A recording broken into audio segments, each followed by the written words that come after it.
Marujo, você gosta de mistério? Curte histórias de navios perdidos no mar? Acredita em maldição hereditária? Então você está no vídeo certo. Imagina a cena. Um gigante de aço de quase 300 metros de comprimento cortando as águas do Pacífico em plena noite. A bordo, 44 tripulantes experientes, todos com o mesmo pensamento. Só mais um trechinho e estaremos seguros no Japão já já. O capitão, um veterano do mar, contava os minutos para reencontrar a esposa. Era para ser só mais uma travessia, só mais um dia de trabalho, mas o oceano tinha outros planos.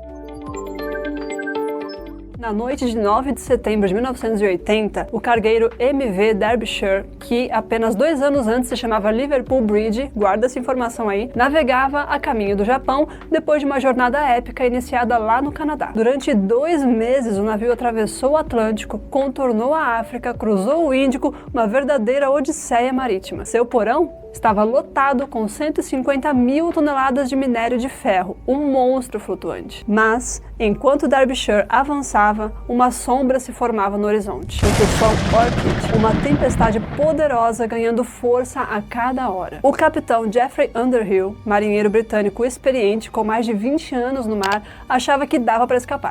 Afinal, aquele navio era um verdadeiro colosso. Ele confiava na sua embarcação. E vamos ser honestos, né? Com um navio daquele tamanho, quem que não confiaria? Mas o mar não perdoa a arrogância e não tá nem aí para tamanho. Com a tempestade fechando o cerco, o capitão seguiu o protocolo. Reduziu a velocidade, ajustou o rumo para enfrentar as ondas de frente e mandou um aviso sobre as más condições climáticas. A manobra era padrão, nada fora do comum, e ninguém a bordo parecia muito alarmado não. Só que, naquela escuridão, algo sinistro já estava se preparando. Algo que nenhum radar captaria. Algo que nem o mais experiente marinheiro conseguiria prever. Durante a madrugada, ondas gigantes, algumas com mais de 10 metros de altura, começaram a se formar. O Derbyshire, com suas quase 170 mil toneladas, subia e descia como uma rolha jogada num mar de aço líquido. Mas não houve pânico, nenhum sinal de socorro, nenhuma mensagem de emergência. O navio parecia resistir. A tripulação seguia trabalhando firme, ajustando equipamentos, monitorando sistemas,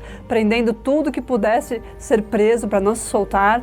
Era só mais uma tempestade. Quem trabalha a bordo está acostumado com isso, né? Aliás, Marujo, você já viu vídeos de tempestades em alto mar e o que a tripulação passa lá dentro? No nosso canal tem vários vídeos mostrando como é. Vai lá no nosso canal e digita tempestade na busca que você vai ver um monte de vídeos que mostram como que funciona uma tempestade em alto mar. Vale a pena conferir. E continuando a nossa história, depois daquele sufoco todo, o amanhecer chegou e o Derbyshire desapareceu. Sem um pedido de ajuda, sem um mayday, sem um estamos com problemas, simplesmente sumiu. Durante 6 dias, ninguém soou o alarme. A própria empresa, a dona do navio, achou que era só mais uma falha de rádio, mas no dia 15 de setembro, finalmente, alguém percebeu que algo estava errado e muito errado. Começava então uma corrida contra o tempo. Aeronaves e navios de busca vasculharam a última posição conhecida do Derbyshire, mas nada. Nenhum bote salva-vidas, nenhuma tábua de madeira boiando, nenhum sinal de vida ou de morte. Era como se o cargueiro tivesse sido engolido pelo próprio mar. A mídia, claro, cobriu o caso por alguns dias, mas logo o interesse sumiu. A explicação oficial veio rápido. Foi o tufão. E fim de papo. Mas tinha gente que não engoliu essa versão não. Algumas famílias desconfiavam. Com um navio daquele tamanho, moderno, gigantesco, como que um navio desse desaparece sem deixar vestígios? Uma dessas pessoas era a irmã de um marinheiro de apenas 19 anos, o jovem Paul Lambert. Ela se recusou a aceitar que a única explicação fosse o mar. E quanto mais ela cavava, mais podre ela encontrava nessa história. Ela descobriu que o Derbyshire fazia parte de uma classe de navios chamada Bridge Class. E sabe o que mais? Você acredita em maldição hereditária? Olha isso. Ela descobriu que essa classe tinha um histórico tenebroso de falhas estruturais. Em 1975, o Furnace Bridge sofreu rachaduras assustadoras. Em 1977, o Tyne Bridge também. Em 1978, o Kowloon Bridge se partiu ao meio e afundou. Todos da mesma classe, todos com projetos semelhantes, todos com problemas parecidos e todos com um destino sombrio. E lembra qual era o nome anterior do Derbyshire que eu falei no começo do vídeo? Pois é. Simplesmente, mais de 20 navios da mesma classe sumiram ou tiveram acidentes graves em apenas 12 anos. E a maioria deles, assim como o Derbyshire, estava carregada até o limite. Só que ninguém falava sobre isso. A empresa? Silêncio. O governo britânico dizia que foi o clima. A comunidade marítima, nada. Era como se todo mundo quisesse enterrar a história junto com o navio no fundo do mar. Mas essa irmã persistente não parou. Ela se juntou com outras famílias, engenheiros, marinheiros aposentados, sindicatos e até políticos, e o movimento foi crescendo. A pressão ficou tão forte que finalmente, em 1994, o governo britânico cedeu e abriu uma investigação formal. Só 14 anos depois do desastre. Mas eles queriam mais. Encontrar o navio e localizar os destroços no fundo do mar.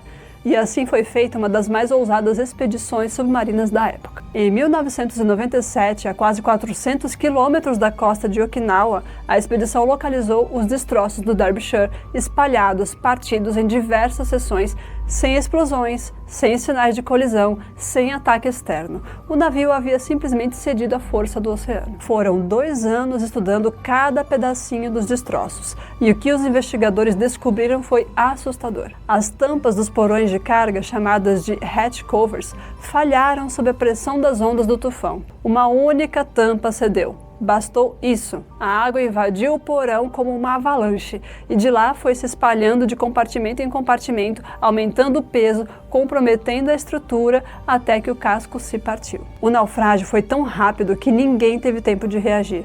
Nem de enviar o sinal, nem de fugir, nem de tentar sobreviver. O impacto da investigação foi enorme, como sempre, né? Algo terrível tem que acontecer para as pessoas tomarem atitudes e criarem regras mais rígidas de segurança. A gente inclusive mostrou isso no vídeo que a gente conta a história do Titanic, que deu origem às preocupações com a segurança da vida humana no mar. Quando acabar esse vídeo aqui, dá uma conferida porque vale a pena também. O caso do Derbyshire fez com que os padrões de construção naval fossem revistos. As hatch covers passaram a ser reforçadas, navios da mesma classe foram aposentados ou reformulados. Mas tudo isso só aconteceu porque um grupo de famílias não aceitou o silêncio, porque uma irmã, entre milhares de vozes apagadas, gritou por justiça e foi ouvida. O Derbyshire virou mais do que um navio desaparecido, virou símbolo de resistência, de busca por verdade, de vidas que não deveriam ter sido perdidas, de perguntas que não aceitam respostas fáceis. Hoje, o naufrágio do MV Derbyshire é lembrado como a maior tragédia da Marinha Mercante Britânica em tempos de paz. Foram 44 vidas,